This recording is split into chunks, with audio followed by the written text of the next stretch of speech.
Hello YouTube! This is kind of a new series I'm trying where I play Minecraft hardcore mode until I inevitably die, which could be like episode 3 or episode 30, but we'll see. So instead of just talking about the game the whole time, I'm also going to be reviewing some random things I've been learning recently. So it's basically like survival, but also a moving study guide, which feels fitting because both involve a lot of stress and poor decisions. So today, while I'm trying not to immediately ruin this world, I'm going to talk about how the Roman Empire basically tried to fix itself and accidentally made everything more chaotic.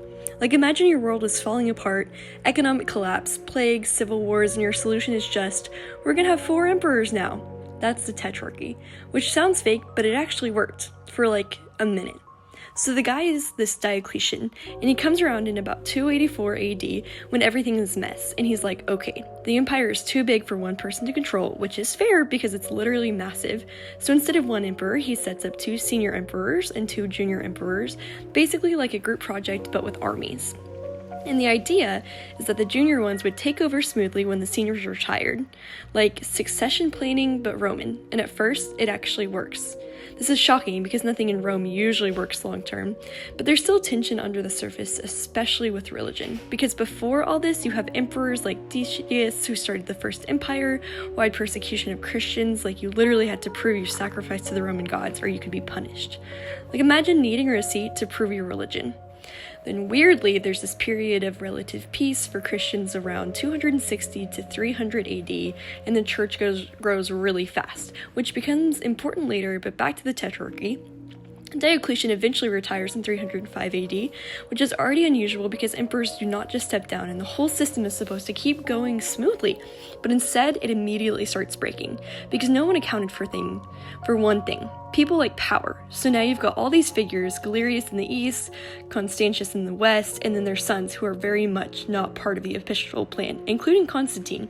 And Constantine's story is actually kind of wild. So he's basically kept close to Galerius, kind of like a political hostage situation, but subtle, and instead of getting rid of him, they send him to battle constantly, which is either a way to prove himself or a way to get him killed, and somehow he just keeps doing well, which is inconvenient for everyone trying to control him. Eventually he gets permission to leave, kind of, and then just goes and travels all the way to York in Britain to find his dad, Constantius, and then his dad dies, which is unfortunate, but also an opportunity because the army immediately declares Constantine emperor in 306. Not because the system said so, but because the armies in Rome are like, we picked this guy, and that's it. And this completely breaks the tetrarchy, like instantly, because now you don't have 4 rulers, you have 6, including Maxentius, who also declares he wants power, and his dad, who comes back out of retirement.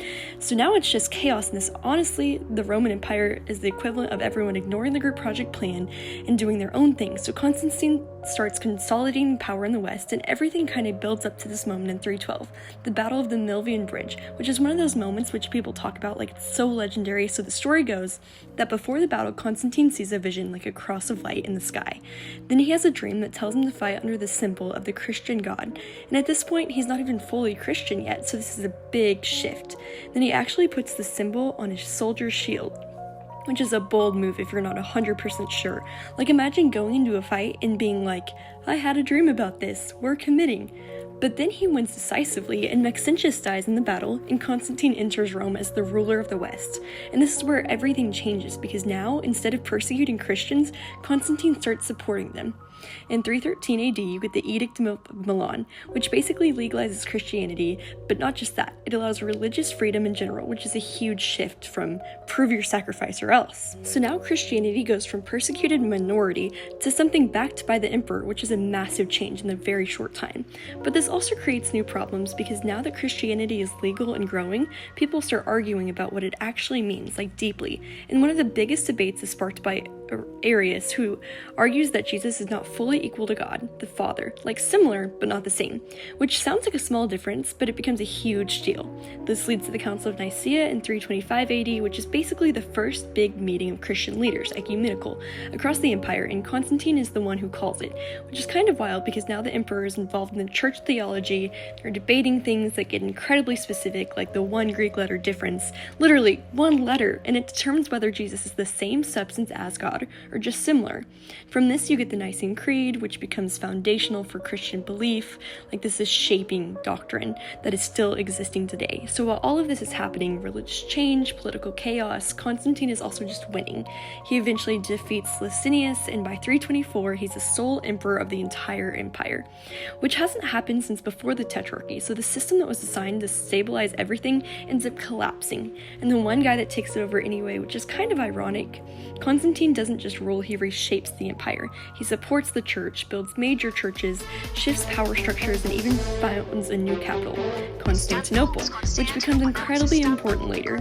So by the end of this, you've gone from chaos and collapse to 4 emperors trying to fix it, 1 emperor again, but now with a completely different religious landscape. And honestly, it's kind of like hardcore Minecraft. Like, you start with a plan, and you think you're being strategic, and everything falls apart anyway, and somehow you're just trying to survive and adapt the whole time, and Constantine just survived better than everyone else. So anyway, if I die to a skeleton after explaining all that, it would be historically embarrassing, but I think we're making good progress. And that's day 1. I will see you guys in the next episode.